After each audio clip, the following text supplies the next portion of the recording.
So hello everyone. This class would be the continuation class of my previous topic. So in last class, I started with drugs or the hormones which affects the calcium balance, right? So in last class, I discussed what are the hormones which affect the calcium balance, and mainly it is parathyroid hormone. Parathyroid hormone is not in regulation of pituitary gland or the hypothalamus. This is parathyroid hormone. The release, inhibition of release or stimulation of release is basically on the or dependent on the level of calcium. We also saw about calcium, how it is absorbed, how it is reabsorbed, and what happens when the parathyroid hormone secretion increases and what happens when there is decrease in parathyroid hormone. I also discussed the remodeling effect. The remodeling effect is it's a balance or it's a cycle of osteoclastic and osteoblastic activity. And remember, it's a cycle. So we saw that also. And now in today's class, I will be extending the topic towards the pharmacological basis or pharmacological actions of calcium and parathyroid hormone. I will also be discussing the calcitonin and vitamin D. Along with that, I will discuss bisphosphonates. I'll include mechanism of action, and one or two individual drug I will discuss about the bisphosphonates, the adverse effects, where all it is used, and then the topic will be ended. So just for the flashback, we saw bone remodeling in the last class. What it is? It's a continuous process of breakdown and renewal by bone remodeling unit.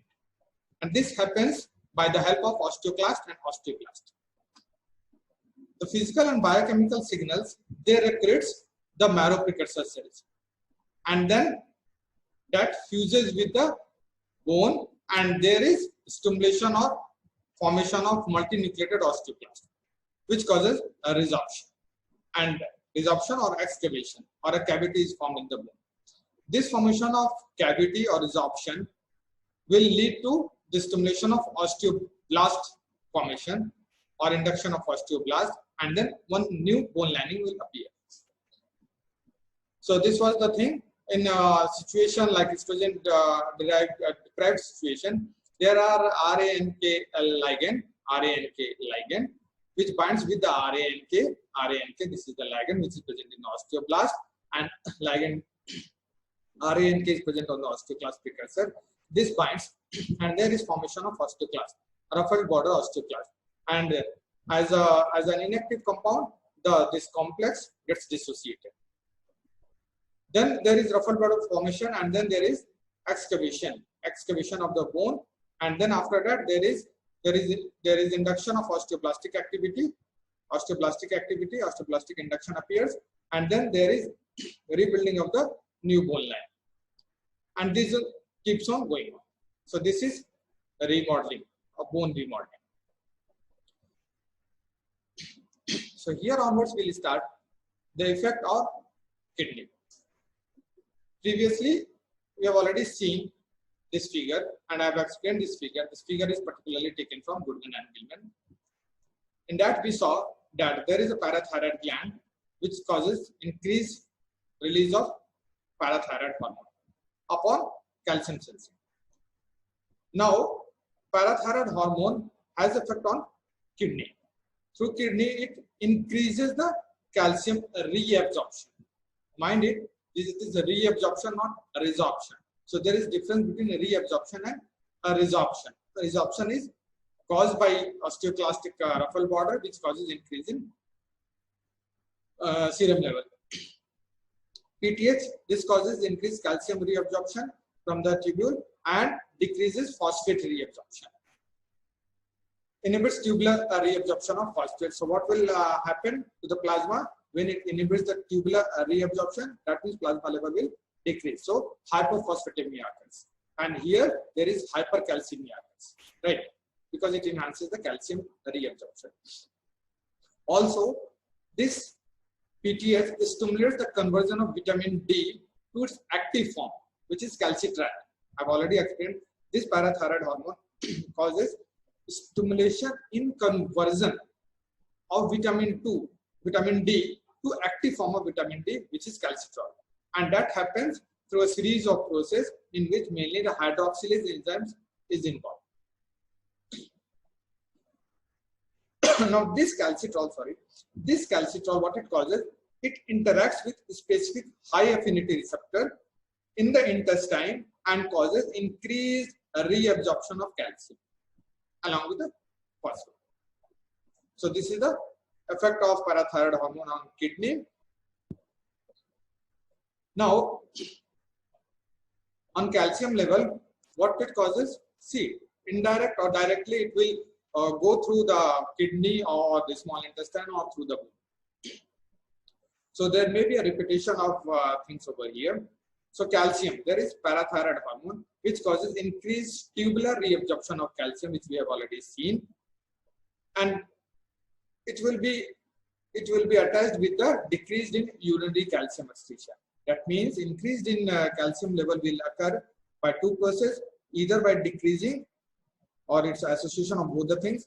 It decreases the urinary calcium excretion or increases the reabsorption of calcium from the tubule. Now usually this happens. There may be a situation when there is hypercalciuria. When there is mobilization of calcium from bone and there is increased absorption from the gut, of the calcium, there is increased concentration of calcium in the plasma. Now, if the situation arises where there is increased glomerular, so this was all about the bone remodeling, which is the activity of osteoclast and osteoblast. So in the previous class only I discussed it. I'll take it forward in this class. So effect on kidney. This is the effect on kidney, like parathyroid hormone. When there is a release of parathyroid hormone from parathyroid gland, it causes increased calcium reabsorption. That means what will happen? The calcium level will increase, and that will cause hypercalcemia. Right? Hypercalcemia. Now, when there is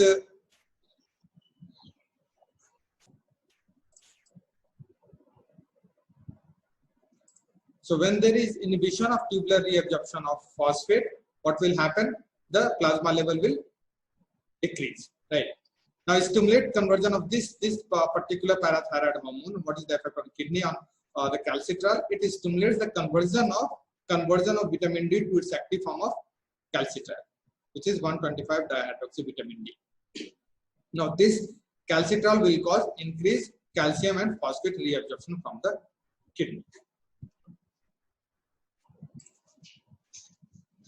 Now we have effect on calcium. We have parathyroid hormone, which causes increased tubular reabsorption of calcium with concomitant decrease in urinary calcium excretion. So reabsorption is increased and excretion is decreased. There is a situation when there can be hypercalciuria. There is mobilization of calcium from bone, and then there is increased absorption from the gut, which we have already seen. That causes increased calcium reabsorption. Now, when there is increased glomerular filtration of calcium, filtration is increased, this causes predominant effect. This predominates, and then it causes hypercalciuria. It dominates over the reabsorption. Now, when there is a reduction of serum parathyroid hormone, it causes depression in the tubular reabsorption. When this is decreased, the tubular reabsorption will also be decreased. Tubular reabsorption is decreased. That causes decrease in plasma concentration of calcium. So now this decrease goes on until a level of 7 milligram per deciliter. After which there will be cessation of this excretion. Okay, cessation of this excretion. Now we have the effect on phosphate level. The parathyroid hormone increases the renal excretion of inorganic phosphate by decreasing its reabsorption. We have already seen it. And this happens through cyclic AMP pathway. Then we can say that this is gene protein mediated coupled receptor action. The effect on other ion is magnesium and hydrogen.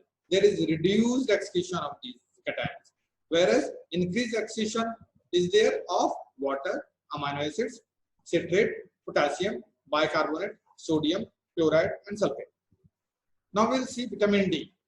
Vitamin D is a hormone, and rather than a vitamin. We keep on saying this is a vitamin, but vitamin D is a hormone which regulates the calcium absorption. Now there are two forms: the vitamin D2 form, which is ergocalciferol, and D3, which is cholecalciferol. These are absorbed from small intestine. Bile is one important thing which is responsible or which is important for the adequate absorption as well as for excretion. So this vitamin D is excreted in bile and a very small amount in urine. Half-life of this is 19 to 25 hours. The active metabolite of vitamin D is calcitriol, which is the 125 dihydroxyvitamin D. Now this is one important and a very interesting slide, which is human requirement and unit. This happens in case of temperate climates where the sunlight is not much and the temperature is very mild. There is insufficient cutaneous solar radiation, which causes deficiency of vitamin D, and there is a need of dietary vitamin D supplementation. Nowadays, many hospitals, many doctors insist upon the estimation of vitamin D, and this vitamin D deficiency is very common nowadays. The causes are manifold. Causes like diminished consumption of vitamin D. There is reduced fat intake. There is like very scare for taking fat because of health aspect and all. So fat contains vitamin D. When there is a reduced fat intake, there is reduced vitamin D in the body. The same applies for the dairy product. Then breastfeeding is very important and very healthy for infant. Should be done. Now, when this breastfeeding exceeds the 6 months and exclusive breastfeeding is only there, then there is vitamin D deficiency because human milk is poor source of vitamin D. Nowadays, there is increased use of sunscreen by young girls and especially ladies. Okay, so this causes blockage of sun rays, which causes vitamin D deficiency. There are many other reasons through which we prevent the exposure from the sunlight. Right, decrease exposure of sunlight to reduce the risk of skin cancer, and also to prevent premature aging. We don't go often in the sunlight. There is requirement of vitamin D. In child, it is 400 international unit per day, whereas in adult, it is 600 international unit per day. This is the slide I was talking about, the conversion of vitamin D to calcitriol by the help of 25 hydroxylase, and 1 alpha hydroxylase. This converts to 25 hydroxycholecalciferol, and this gets converted to 125 dihydroxyvitamin D or calcitriol. Now there are factors which may cause stimulation of this conversion or which may cause the inhibition of this conversion. So we have increased parathyroid hormone. Increased parathyroid hormone will cause stimulation of this conversion, whereas opposite will happen in case of decreased parathyroid hormone. When there is hypophosphatemia, when there is decreased phosphate, then there is increased conversion. When there is hyperphosphatemia, there is decreased conversion. Same applies for the calcium also. Therapeutic use, this human recombinant parathyroid hormone is used in case of osteoporosis subcutaneous. It is given with the dose of 20 international units per day. This figure is taken from Goodman and Gilman. We see here there is intake of this vitamin D in the form of cholecalciferol, or this can be formed through sunlight via 7-dehydrocholesterol. Now this gets converted to calcidiol via 25 hydroxylase enzyme in the liver, and this happens with the hydroxylation. This 25 hydroxylation, that is 25 hydroxylation. Okay. Now this calcidiol gets converted to 1 alpha 25 dihydroxy vitamin D. Dihydroxyvitamin D. Okay. Now this is calcitriol. This is the active form. Now there is metabolism of this and this by the help of 24 hydroxylase enzyme to the respective mediator. What is the effect of parathyroid? Which it causes stimulation of this conversion. FGF, this causes stimulation of the metabolism of these two. And this causes inhibition of FGF, fibroblast growth factor 23. Whereas this calcitriol causes inhibition of parathyroid hormone release. This is feedback inhibition, which we have already seen in previous class. The physiological function and mechanism of action. Calcitriol increases the absorption of calcium from the small intestine, right, duodenal part. How?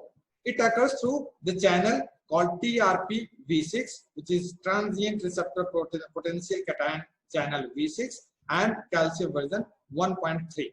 So these are the channel responsible for the absorption of calcium from the small intestine. Also, there is diffusion through the enterocyte. Also, there is active extrusion across serosal plasma membrane. So these are the various ways through which there is absorption of calcium from the small intestine.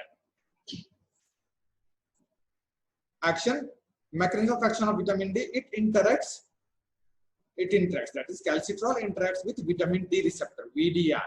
And this process is a nuclear mediated action. Again, this is has been discussed in pharmacodynamics. When there is a nuclear mediated action, the complex goes inside the cell and then it enters the nucleus where it binds with the specific receptor. The receptor goes and binds with the gene, and then there is dimerization occurs, then the formation of specific protein occurs, and that mediates the action. So this all happens over here.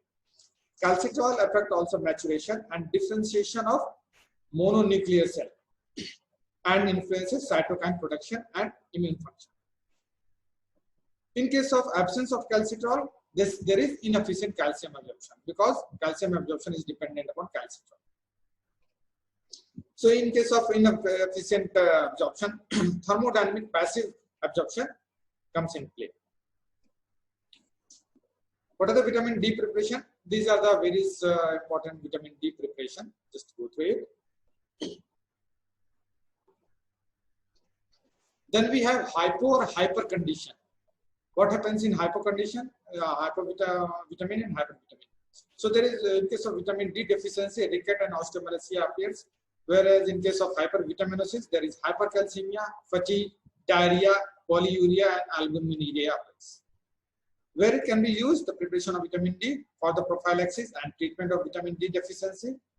Then we have ricket, we have postmenopausal osteoporosis in case of hypoparathyroidism, and in case of Fanconi syndrome, which causes raised phosphate level, which causes this appears in the tetracycline, expired tetracycline, Fanconi syndrome. Drug interaction, we have cholestyramine and habitual use of liquid paraffin. This causes decreased vitamin D absorption. Phenytoin and phenobarbital, if given, it causes increased vitamin D metabolism. We have seen the metabolism, 24 metabolites, and 24 and 25 vitamin D metabolites. Then we have decreased responsiveness of target tissue to vitamin D, so won't be effective. Next is calcitonin. Calcitonin is a hypocalcemic hormone, and the action is just opposite to that of PTH. The thyroid parafollicular C cells causes secretion of this calcitonin, and this is indirectly related with the calcium. That means when calcium is more, calcitonin secretion will be less. When it is less, the calcitonin secretion will be more. The circulating calcitonin level is 15 picogram per male in case of male, whereas 10 picogram per milliliter in case of female. The half-life is only 10 minutes. Mechanism of action of this, it inhibits the osteoclastic bone resorption. So osteoclastic activity is decreased. How? It interacts directly with the calcitonin receptor. Calcitonin receptors are there where it goes and binds. Again, this is a GPCR mediated action. These are present in the osteoclast, and then this binding will cause decrease in the ruffled border formation, which ultimately will affect the resorptive action. Also, it decreases the urinary excretion of calcium and magnesium, whereas it causes increased phosphate extraction. So this the ruffled border formation is decreased by the calcitonin. Now, what happens in case of hypercalcemia? Level more than 12 to 14 milligram per deciliter causes hypercalcemia. When there is ingestion of large quantity of calcium, this usually do not increase or cause hypercalcemia. Obviously, exception is there. The hyperparathyroid subject of patient may cause, in those patients, there may be hypercalcemia because of increased ingestion. The manifestation like fatigue, exhaustion, weakness, polydipsia, polyuria, hematuria, and all appears in case of hypercalcemia. Cause may be primary hyperparathyroidism, familial benign hypercalcemia, or vitamin D excesses. What happens in hypocalcemia? There is tetany. Tetany and related phenomena such as paresthesia, laryngospasm, muscle cramp, and tonic and clonic convulsions. In case of chronic hypoparathyroidism, there is a loss of hair, grooved and brittle fingernails, defects of dental enamel, and cataracts, psychiatric symptoms such as emotional lability, anxiety, depression, and delusions. Now, osteoporosis prevention and treatment. See, there are few drugs which can be given from outside to prevent osteoporosis and to treat osteoporosis. Bisphosphonate is one such group, and this is being classified to first generation, second generation, and third generation. The examples being etidronate, clodronate, telludronate of first generation. Example of second generation is pamidronate, alendronate, whereas third generation is risedronate and zoledronate. This group of drug causes inhibition of bone resorption. It causes increased bone mineral density and decreased bone turnover, and reduces the risk of vertebral fracture. Now, how this bisphosphonate group of drug acts? This bisphosphonate has a strong affinity towards calcified tissue. And in these calcified tissues, there are two portions. There is protein matrix and there is solid mineral phase, which is known as hydroxyapatite. Just remember this word. This is very important to understand the mechanism of action of bisphosphonate. Now, bisphosphonate, this is BPN, bisphosphonate, it binds with the hydroxyapatite crystal, and then it stays there. When osteoclast attaches with bone, there is a release of BPN from the hydroxyapatite crystal, and this gets internalized to the osteoclast. When it goes inside the osteoclast, there is apoptosis of osteoclast happens, and there is disruption of ruffled border of osteoclast appears. So this is the mechanism. BPN, bisphosphonates, binds with hydroxyapatite crystal, and that remains inside. When the osteoclast attaches, this BPN released and goes inside the osteoclast, and then apoptosis of osteoclast occurs. Other mechanism, like it suppresses interleukin 6 to inhibit osteoclast differentiation.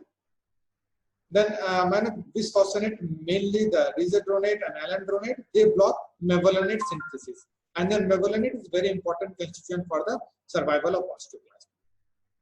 Adverse effects, peroral if given, it can cause gastric irritation, nausea, chest pain, hoarseness of voice, and erosive esophagitis. Whereas it can be used in case of osteoporosis. Mainly the second and third generation is given in what all type of osteoporosis. It is given in postmenopausal, age-related, idiopathic steroid-induced osteoporosis. In case of Paget disease, it can be given. This is nothing but a honeycomb bone structure, and this happens because of abnormal osteoclast function.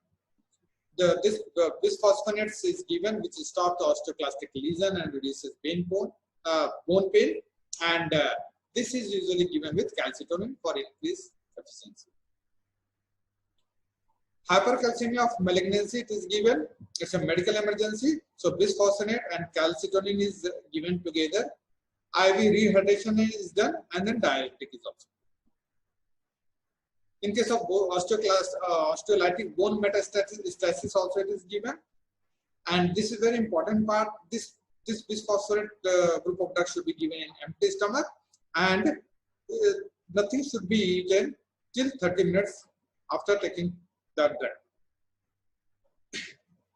We should not chew the formation, and we should not lie to prevent esophagitis or gastric irritation.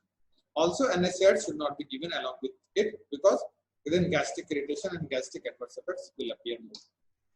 Individual drug, I'll just discuss alendronate and zoledronate. Adverse effect of alendronate is esophagitis and gastric erosion. There may be flatulence and headache. Oral bioavailability is only 1%. Weekly administration is possible in here, and 50% is sequestrated in body, and it does reduction in renal impaired patient. T-half is 10 years. In case of zoledronate, there is adverse effect flu-like symptoms, nausea, vomiting, body ache, dizziness, renal toxicity. Advantage of this preparation is once in a year those can be given. What are the other agents which affect calcium homeostasis? They are hormonal agents like glucocorticoid, estrogen, and androgens. Non-hormonal agents, except bisphosphonate, which has already been discussed, they are selective estrogen receptor modulator, thiazides, fluoride, and strontium renalate. This has been discussed in their respective chapters, or will be discussed. So, in the short only, I will be saying glucocorticoid on prolonged administration, it causes osteoporosis. Okay. So, reverse hypercalcemia, it reverses hypercalcemia in sarcoidosis and hypervitaminosis D. Hyperparathyroid hypercalcemia and hypercalcemia malignancy, it responds very poorly. These two things. Estrogen, it prevents bone loss but cannot restore the calcium. Reduces the effect of estrogen, it reduces the action of PTH for resorption, increases calcitriol level, and increase apoptosis of osteoclast. So it has positive effect. Androgen, it reduces calcium excretion. Again, positive effect. Non-hormonal agents like SERM, it increases osteoblastic action and decreases osteoclastic action. Raloxifene is important drug which is used in post-menopausal osteoporosis. Calcium mimetic like cinacalcet, it activates calcium sensing receptor. It activates the calcium sensing receptor and thus blocks PTH secretion. For secondary hyperparathyroidism, in chronic renal failure, PTH releasing parathyroid carcinoma can be used. Strontium renalate, it's a renalic acid salt of strontium. It blocks, how it acts? It blocks the differentiation of osteoclast and promotes its apoptosis. There is promotion of the bone formation of bone. So osteoclastic activity is depressed and osteoblastic activity is increased. Thiazide, it reduces the calcium secretion in tubule and reduces hypercalciuria, increases effectiveness of PTH in calcium reabsorption. So it helps. Fluoride, it's a dose dependent action. Fluoride is an important constituent in toothpaste and all. So it has when you take more of fluoride, it has a negative effect, and lesser is also not beneficial. So optimal amount of fluoride is helpful for the calcium absorption. So this was all about the drugs or the hormone which affect the calcium level. The important part in this whole thing is bisphosphonate. So you will get the question like short note question on bisphosphonate, and a drug may be given, or the whole thing can be written like write a short note on bisphosphonate, or write a short notes on alendronate, or write a phosphonates of zoledronate. Parathyroid hormone can be asked, the effect of parathyroid hormone. Another important thing is the vitamin D. So vitamin D, parathyroid hormone, the effect of parathyroid hormone, the figure you can just think and then keep in mind, and the bisphosphonate. These are the three important things from this chapter. So thank you so much.